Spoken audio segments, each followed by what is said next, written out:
know, this is the first time we've had an International AIDS Conference in 22 years here in America. And we finally got the travel ban lifted. It was discriminatory, it was inhumane. And so I think that it makes a lot of sense now for our domestic epidemic, especially in the African American community and communities of color, be put now in a global context. And so I think that's been accomplished. And I just have to commend everybody for doing that. We've been having youth activism meetings all week. We had a youth contingent in the Weekend End AIDS March on Tuesday. It's really been a great, empowering experience for me personally so far during the week to see other young people, getting involved, realizing that we, can empower ourselves and join with other people in the fight to end AIDS. Drug users and sex workers that are not U.S. citizens were having problems getting travel visas in. So to kind of combat that, we were streaming a sex worker conference, a protest conference in Calcutta every morning for everybody here. We were talking on Skype back and forth, which is really cool. We're seeing people all over the world, Norway, Thailand, Japan, Australia, who are really grasping for more information on how to work with sex workers and drug users. So our networking has really run a lot deeper. There are direct service providers out there, policymakers, who do care about sex workers and drug users.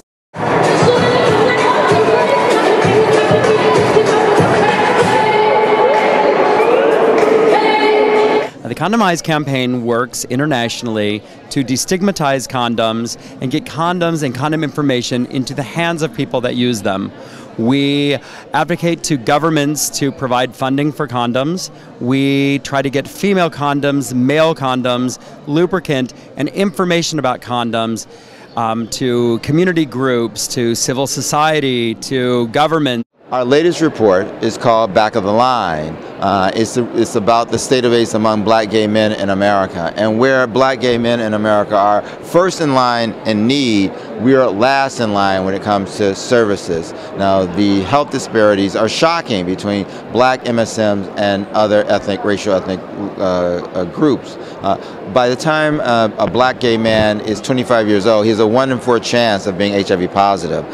And it gets worse. By the time he's 40 years old, that chance has risen to 60%. So imagine 6 out of 10 black gay men by their 40th birthday are HIV positive. I Stay Healthy is an application for people with HIV and for the newly diagnosed or for the people who are on treatment. And I think as the 3 major points that I would highlight that you can do with it is to track your own medical records, to keep track of your medication, and to set reminders of taking your medication on time and keep taking your medication regularly. You get I Stay Healthy for free from iTunes. Just type in I Stay Healthy, that's the name of it. And you get it also from Google Play, which is the Android version. As most people probably have heard, the epidemic for women has doubled within 2 years. So we are here to interact with other sisters from around the world, see what programs they have, what's working, share our model, and learn from them.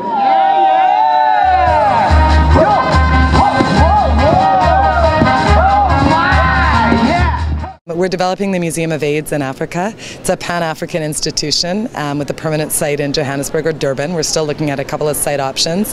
And that delivers programming across Africa. We are collecting the stories, the oral histories, the archival documents, the photographs, the art, the science that document the response to HIV/AIDS across Africa for the last 40 years. My goal and my hope is that through the imagery and through my experience here, that people can, wear HIV as a badge of courage. That's really kind of what I've really kind of taken home this trip, is that, we are powerful and together we are stronger and greater than AIDS, and we can make a difference. But we can only do that if people talk about and come out about their HIV status, and that we have open and honest conversations with our family, our lovers, our loved ones, and even strangers.